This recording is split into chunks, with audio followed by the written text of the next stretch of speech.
So, welcome to Stone Soup Troop, everyone.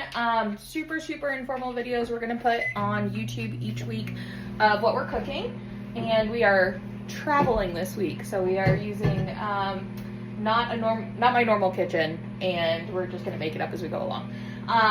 So we are gonna start. Miss Graceland is going to peel some carrots, and Andrea and I are gonna cut the onions while Mom tries to get the chicken to defrost. All right, sweetie, let's find you some carrots and a peeler, huh? Yeah. Yeah. Carrots. I like carrots and big ones. How chopped? Yeah. So not like. So for the onions, we're going to go ahead and take the skins off. We're actually not going to throw those away. Though if we have, it's okay. So when you're making a chicken stock, the onion skins actually have great flavor. You can make a chicken stew. It's basically a zero waste food. So we're peeling carrots in the other room. What I'm going to have them do is actually give me the tops and bottoms of the carrots. We'll combine that with the onion skins in just plain water with the chicken legs, and that'll be the base of our broth. For the onions themselves, we're going to go ahead and chop them. Not necessarily a small dice, but just something you get in your shape spoon. It's not too bad. I also am horrible with onions, so I'm going to start bawling hysterically, and it's not Andrea's fault. So top and bottom of the onion, and then the peels as well. And these are each going to go in a stock pot that we're going to add chicken to. I don't think I got that blood stuff in there. Oh, sorry, I thought you were listening to yours, but I didn't know yours.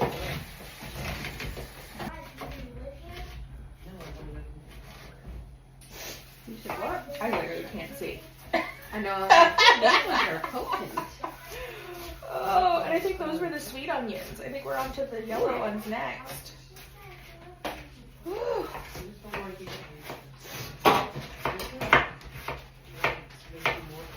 So you can see the cut there. It's not even necessarily all that even, but like just a rough chop. Totally cool. Again, we're just cooking dinner. Can't really do it wrong. Unless the chicken's raw, in which case you totally did it wrong.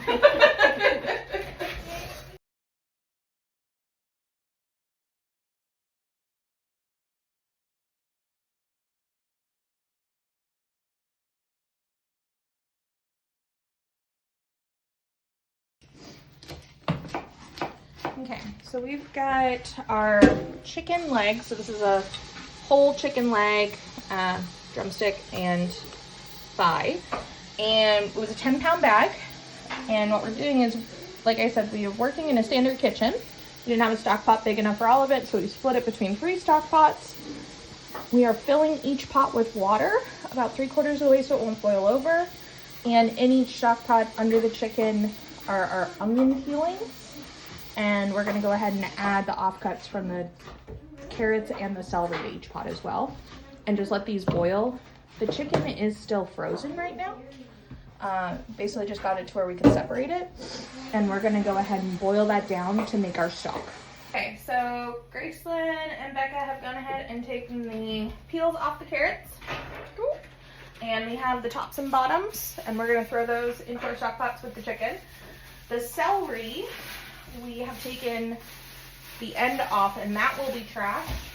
So we're gonna go ahead and on each stock, we're gonna take the parts that have the leaves, and that's gonna go into the water for the broth. We'll hold the rest of the celery aside to cut to put in the actual soup. There's 3, there can be a couple of them that go in each one. And for the celery, we're going at a slight angle and cutting fairly thin. Again, just so that it cooks down in the soup nice, but you also really can't do it wrong. Do whatever you feel good with. Make sure you have a sharp knife, a dull knife is the most dangerous piece of equipment in any kitchen.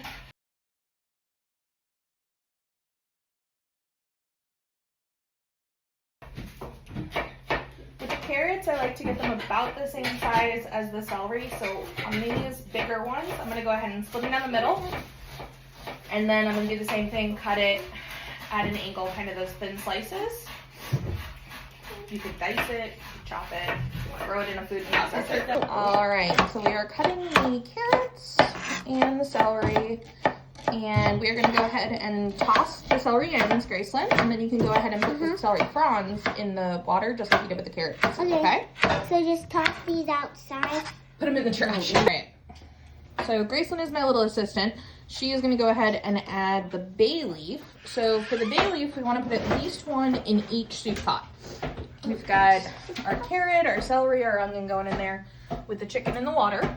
So I put these in this. Yep. Like that? And I think that we have 5 bay leaves total, so what we're gonna do is put 1 in the small pot and 2 in each of these bigger ones, okay? 1, 2. On this front burner here, we are melting out some butter, Thank you. and we're going to start sauteing the onion that we cut while we finish chopping the celery and the carrots. Okay, so we're starting to get a boil on our smallest pot. The other two, not quite so much. So I went ahead and just reduced the temperature on this. Basically, you want it boiling, but not boiling over. And we're gonna let it boil for about 40 minutes. The butter is starting to brown in my hand. You can brown or not, but you're gonna get a deeper flavor if you brown. I'm gonna go ahead and add some onions to the recipe, and we'll start sauteing that. All right, so we have a lot of onions in our pan. I'm gonna go and, yes, that's my dog in the background.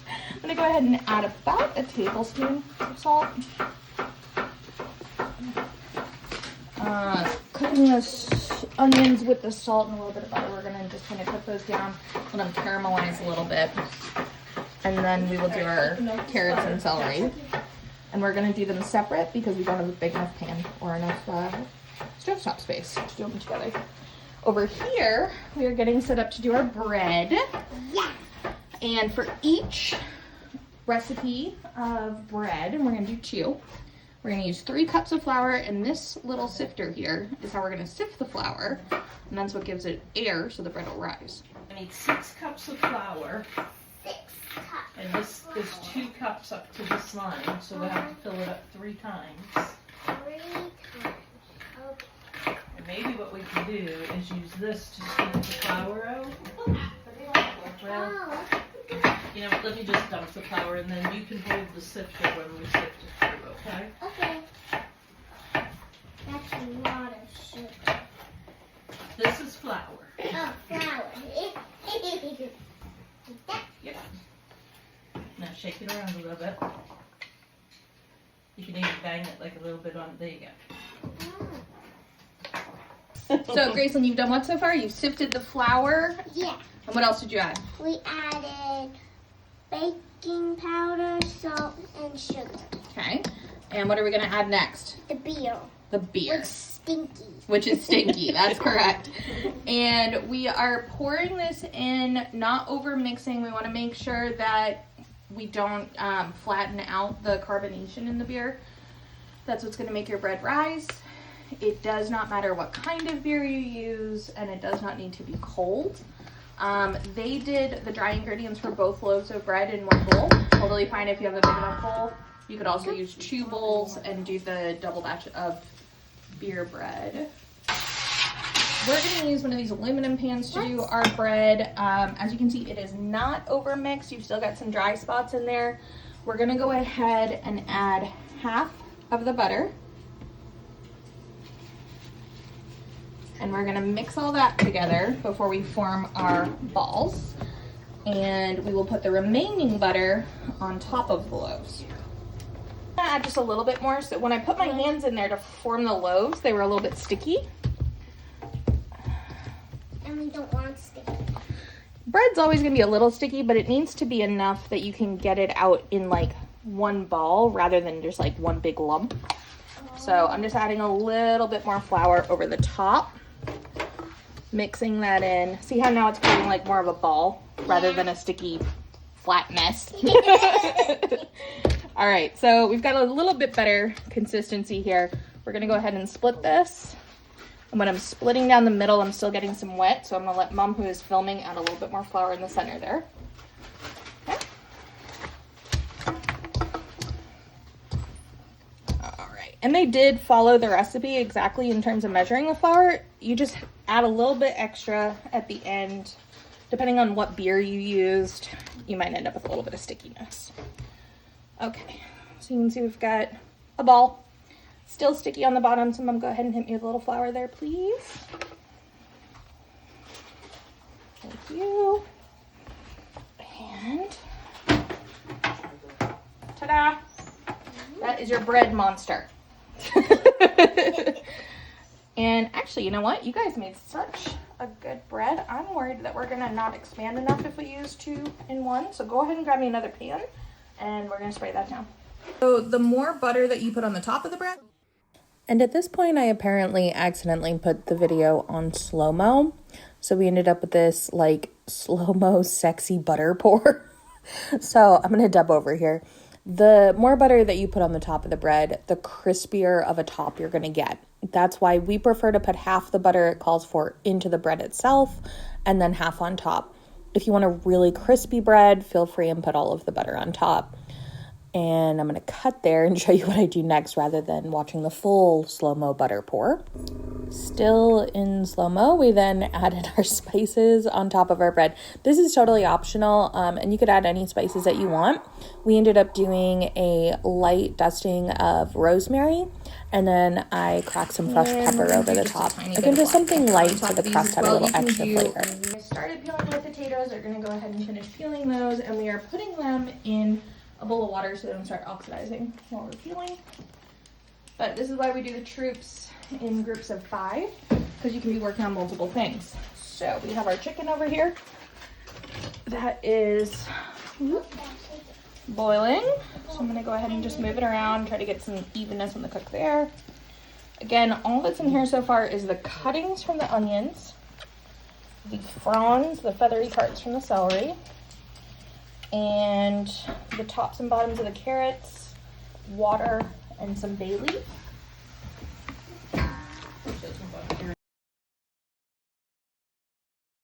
Now I am going to stir these onions, but I am not going to use the same spoon that I just did the chicken with because that chicken is still raw. And the onions are just the chopped onions, butter in the bottom of the pan, and some salt. I'm going to go ahead and start adding some more seasoning into both the chicken bowls and the onions. We ended up getting parsley, some ground sage, some rosemary, and the garlic. And obviously you probably have these laying around. Feel free and use what you have, whether it's at your host house, whether it's somebody coming to join. All right, so just adding a little bit of rosemary. I've already got the sage in there. A little bit, pinch, and parsley. Just putting garlic in each of those. So we're coming along good. That's why when I was pouring it, My onions are starting to caramelize, so I'm going to go ahead and add 2 tablespoons of garlic to those. All right, so we've got our onions, and I just added the 2 tablespoons of garlic. I'm going to go ahead and crack some pepper in there. You do not need to use the coarse ground. You can use whatever you have laying around. And again, this is going to be a base for a big thing of soup, so getting about a tablespoon or 2 in there. The potatoes, we're trying to get approximately even sizing. Again, not a huge deal. We let Graceland do a couple of these. You can always go back through and break them up. Bite size-ish. So to get an even cut, because you want your potatoes to be relatively evenly cut or else they're going to cook at different rates. If you have a super, super thin one, this will be mush by the time we finish cooking through those thicker ones. So to make potatoes as safe as possible to cut, what we're going to do is take off one side. Then we're going to flip it onto its flat side. From here, you're basically taking off those 2 outsides and cutting the middle to about the same thickness. So on this potato, I'm going to do 2 cuts through the center. End up with 4 pieces plus the one I cut off. Lay those down. Then I'm going to do these in long strips. And then cut across to approximately the same size of a dice. If you cut your potatoes differently, go for it, girl. Do your thing. Just try to get them approximately similar size because we are going to let them cook in the soup itself. At this point, the onions are cooked. They've gone translucent, so we moved those off and returned this pan to the hot stove top. Okay, so we went ahead and threw a fresh stick of butter in our hot pan. Now we're gonna add carrots and celery.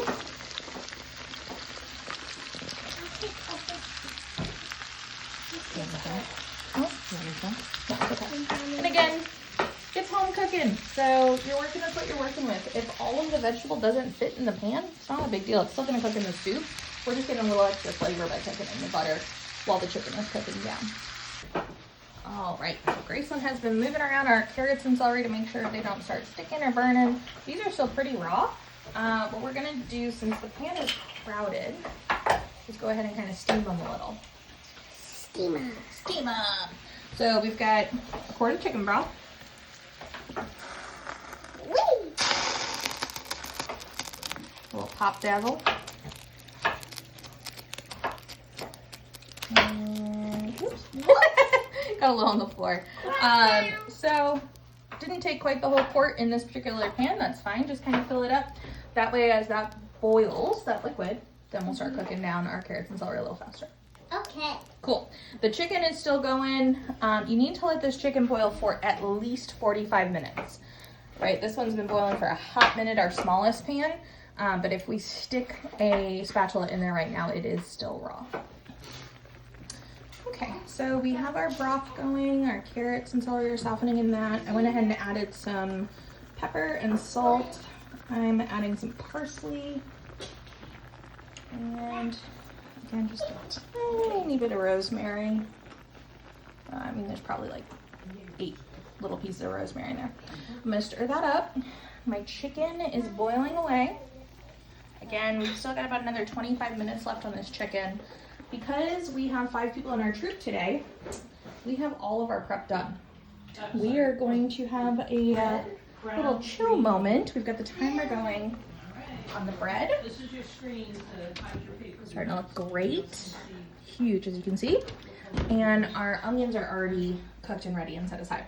So we can set up a little charcuterie, and we're going to play a board game while we wait. Yay! And there probably will be some downtime with each recipe, so figure out with your troop. Do you want to play a board game, have a glass of wine, or do you want to do the dishes? Whatever works for you. The carrots and celery are boiling away. And to see how rich this broth is, that is literally just water. We have not added any chicken stock, store-bought chicken stock, to this. We have 6 minutes left on the bread, and we had pulled off the carrots and the celery a little while ago, probably about 20 minutes ago, when they started to look browned and cooked. Because again, we're going to mix these back into the soup. And this big pot, because of how our stove was set up, wasn't getting full heat, and so that one really just started to boil later than these two. This pot right here, the smallest one, I just checked the chicken and it is cooked. I just took a piece out of this pot that we know has been boiling the least amount of time, and I'm gonna double check that chicken to see if it's cooked. The way I'm gonna check that, I just put it on a cutting board and I'm gonna split it open with my knife. And basically, if the chicken is not falling off the bone, it's not ready. We need probably another 15 minutes on this one. This is done. This is probably done in about 5. So I'm going to start pulling the chicken in 5 minutes from these 2 pots. Let this one go about another 10. We're gonna let the chicken all cool down before we pull it. So I have pulled the chicken out of the smallest pot. I've just removed that to a pan to let it start cooling. The other 2 are still boiling away. With each pot, as you pull the chicken legs out and get those to start cooling, you're going to take out the celery fronds, the carrot ends, and the onion skins. And then you're going to add in your potatoes and add in the carrots, celery, and cooked onion, evenly splitting it among however many pots you have. And we're adding both the raw and the cooked veg because we didn't have a big enough pan to cook all the veg, and that's okay. Our timer is going off for the bread. Go ahead and stop that. And Ooh, those look fantastic. All right, so we're gonna go ahead and pull these out. They need to cool for a while before you can slice them, which is fine because I'm just about to pull the chicken from the second pot, and I've still got about 5 minutes left on this last pot before the chicken can start cooling. Okay, so the chicken has been out for about 10 minutes or so. I've actually had it out on the back porch cooling. And we added in the celery and carrots. The uncooked celery carrots I put in this pot that I took the chicken out of first, so that they've been cooking the longest. Then some of our onions and the cooked carrots and celery went in all of them. So we have a little bit less broth than I want in a couple of these, and that is where your extra quarts of broth, the store-bought ones, are going to come in. You don't need them for flavor. This is super flavorful as is, but it's going to round out the soup. We let the chicken cool for about 15 minutes. As I was taking the chicken out, I was also getting some of the onion skins and stuff. This chicken cooked for over an hour. It was about an hour and 10 minutes because we were cooking it from frozen. If it was thawed, it should take about 45-50 minutes, but again, check by putting a knife in and checking the bone. We are hand pulling this chicken with clean hands. And these pots I have filled out with a little bit of store-bought broth. So between these 3 pots, I only used 3 quarts of store-bought broth. Everything else was the broth we ended up making just from water and cooking the chicken down with all that good stuff. And it is delicious. It is. Nice and rich and actually pretty fatty. You have it in the recipe that you could portion this out, and each family can season it the way that they like it in their container that they're taking home. But this is right about the step where you would start doing that. You're gonna go ahead and take the chicken. Once it's pulled, split it into however many portions you have for the troop, and then ladle out your broth and veggies on top of that. And we'll slice the bread here in a minute. We are slicing our bread, our fresh made bread. You can see, perfect and nice and crunchy on the outside here. And Graceland? Yeah. Can you give it a try? Sure.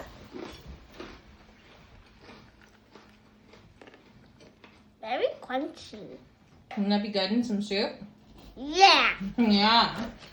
And just go ahead and slice that up and evenly distribute amongst the families.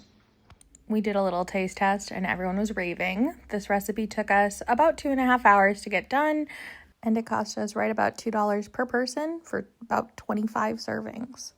Join us every week for some more delicious and cost-saving recipes from Stone Soup Troop, brought to you by Rising Light Relief.